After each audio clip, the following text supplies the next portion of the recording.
नमस्कार मित्रांनो, मी आता आहे धम्मगिरी इगतपुरी येथे आणि नुकताच माझा 10 दिवसीय विपश्यना कोर्स हा कंप्लीट झाला।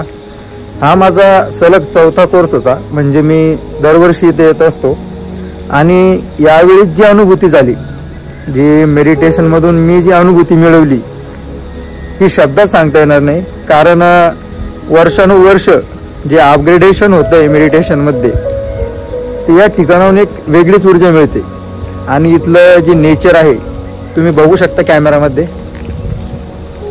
फार सुंदर प्रकारचा निसर्ग या ठिकाणी आहे। आणि अशा वातावरणामध्ये हा मेडिटेशनचा अनुभव म्हणजे हा खूप लाभदायक आहे। तर ही आहे आमची रूम आणि माझ्या रूम समोरचं दृश्य तुम्ही बघू शकता। फार सुंदर प्रकारे धुक्यांची चादर इथे आहे। धुक्यांचं शहर म्हणून इगतपुरीला ओळखलं जातं। पूर्ण कासारा घाटचा जो डोंगर आहे या डोंगरामध्ये ही जागा वसलेली आहे। गुरुजींनी फार छान प्रकारे येथे या जागेचं एक रूपडं बदललेलं आहे। इथल्या वाऱ्यांच्या, धबधब्यांच्या आणि झाडांच्या पानांच्या आवाजामध्ये एक प्रकारची एक मेडिटेटिव्ह वाइब्स आपण म्हणतो, जी की ध्यानाच्या माध्यमातून निर्माण झालेली असते। ती शांतता आपण फील करू शकतो। आता सकाळचे 6:30 वाजलेले आहे आणि नुकतंच मी मेडिटेशन करून आलेलो आहे। मोबाईल हा शेवटच्या दिवशी देता आणि मी शेवटच्या दिवशी हा शूट करतोय। हा नैसर्गिक वातावरण या ठिकाणी आपल्याला आहे। आणि आता आपण जात आहोत पगोडाकडे। आपण बघूया पगोडा साईडला कसं नेचर आहे। तर मागे आपण बघू शकतो हा आहे धम्मा हॉल। येथे आम्ही सामूहिक साधनेसाठी म्हणजे ग्रुप सिटिंगसाठी यायचो। आणि त्यालगतच आपण बघू शकतो पगोडा, या ठिकाणी ग्लोबल पगोडा आहे। खूप छान अशी सुरेख बांधणी या ठिकाणी या पगोड्याची आपण बघू शकतो। आणि या ठिकाणी जे मोरपंखी वगैरे जे दिलेलं आहे, जे एरिएशनसाठी असतं आहे, पूर्ण जे होल वगैरे आहे, या खाली आपण मेडिटेशनसाठी आपल्याला सेपरेट रूम दिलेली असती।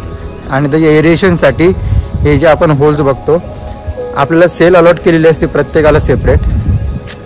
आणि या ठिकाणीच गुरुजी सुद्धा ध्यान करायचे, जे की आपण मोठा पगोडा बघतो त्या खाली। तो सर चाललेला आहे त्यांच्या गावाला। Sir, you are going to Turkey now? Yes, to Turkey, Istanbul. Istanbul. And then to Cyprus. Cyprus. Then your feeling is amazing? My feeling is wonderful. Thank you so much. So sir, happy journey to you. Thank you so much. Okay, thank you. Thank you, India. Subscribe to our channel. Shukriya, India. शुक्रिया। हिंदुस्तान. नमस्ते नमस्ते। Thank you sir. तर आज शेवटचा दिवस आहे आणि सर्व उत्साही आहे जाण्यासाठी।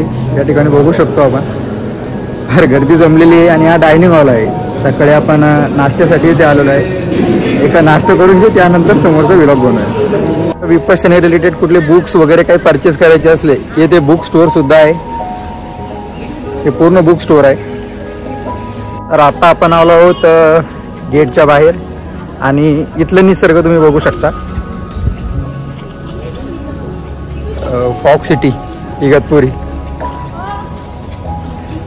सर्वकडे धुकंच असलेलं आहे पूर्ण। आणि ही कार पार्किंगचा एरिया फुल भरलेला। आणि बॅक साईडला पूर्ण डोंगर रांग आहेत, पण त्या धुक्याच्या चादरमुळे दिसत नाही आपल्याला। आणि इथपर्यंतचा हा प्रवास होता।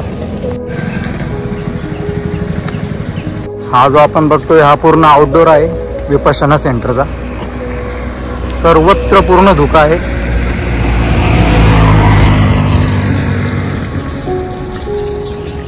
तर आता आपण आउटडोरच्या मेन गेट वरती आलेलो आहे। इथे एक बुद्धा स्तंभ आणि लगेच म्यानमार गेट। खूप छान प्रकारे बनवलेला म्यानमार गेट आपण मागे बघू शकतो।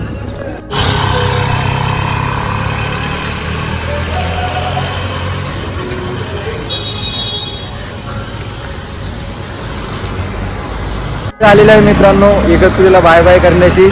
सो तुम्ही पण विपश्यना कोर्सला या, चॅनलला सबस्क्राईब करा। धन्यवाद।